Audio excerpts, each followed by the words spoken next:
Last week, I covered what is undoubtedly one of the hidden killers of our times: the use of depleted uranium weapons and the terrible dangers these weapons can pose even years after they are first used in the field of battle. So first, let's take a look at this quick recap. Heralded as the perfect weapon, depleted uranium is the munition of choice for the United States military.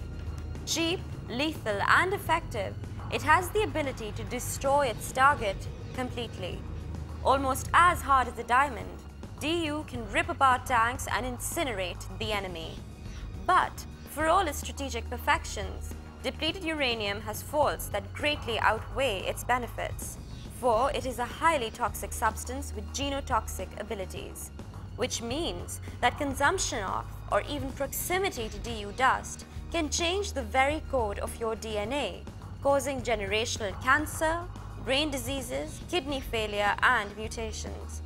Due to these public health concerns, governments have often initially denied using DU.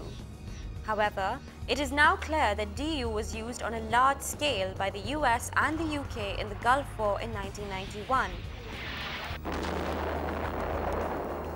Then by NATO in Bosnia, Serbia, and Kosovo, and then again in the war in Iraq in 2003. Gulf War syndrome and Balkan syndromes are titles for the multitude of diseases that veterans and civilians have suffered after DU contamination. In Iraq, where DU was used heavily in civilian areas, cancer rates have skyrocketed amongst the people of Babel province alone. Rates have increased tenfold in 3 years. Young women in Fallujah in Iraq are terrified of having children because of the increasing number of babies born grotesquely deformed. The tragedy lies in the fact that the United States government still refuses to acknowledge the suffering of its own veterans, let alone pay any heed to the cries of the children of Iraq.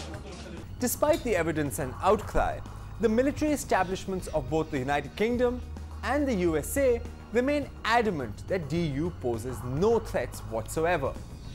But their own citizens are somewhat less than convinced. In the United Kingdom, villagers living next to a depleted uranium weapons testing site in Scotland reported that out of 6,000 shells fired into the sea, only one has been officially retrieved. The rest only come up when they get tangled in fishermen's nets. Citing increasing sickness in the village, they have petitioned in vain to get the DU removed. Just a month back in the United States, the state of Utah prevented a firm called Energy Solutions from importing waste depleted uranium to be buried in the state, requiring the firm to first provide proof that it could safely store the DU for 1 million years before it allowed the dumping. Now let's take a look at how the US Army itself wants to treat sites where it has tested DU weapon systems. After first denying that DU testing had taken place at all across the United States, the Army now wants a 99-year permit from the US Nuclear Regulator Authority to leave the depleted uranium in place where it was originally tested,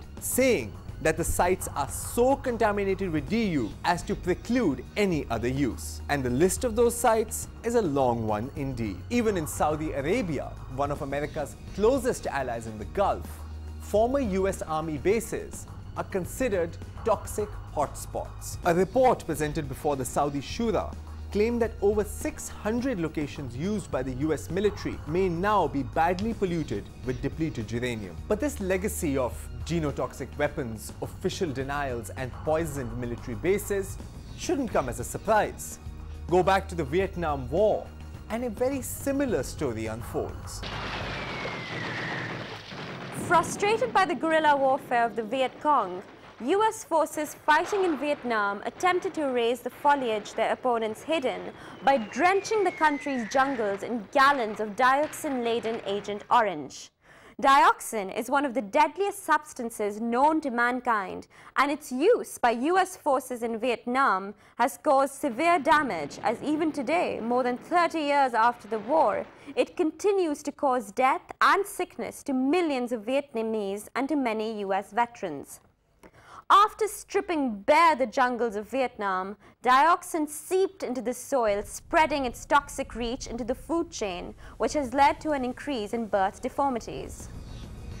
according to the Vietnamese Red Cross, there are currently 150,000 children whose birth defects can be directly traced back in their parents' exposure to Agent Orange during the war or the consumption of dioxin-contaminated food and water. Thousands of US veterans of the Vietnamese War were also affected by the use of Agent Orange. Only recently, after many years of rejection of benefits and related care by the Veterans Administration, have the victims of Agent Orange received any compensation from the US government. In 2002 in Hanoi, the first ever joint conference between Vietnam and the US on the issue took place. Promises of scientific research were made, but no compensation was awarded. Almost 40 years after the conflict, the 3 million Vietnamese civilians who were exposed to the poisonous fumes of dioxin are still suffering and waiting for justice. That was the past. But after this break, we'll be looking not only at the future of genotoxic weapons, but also the campaign to ban the use of uranium weapons worldwide. Stay tuned.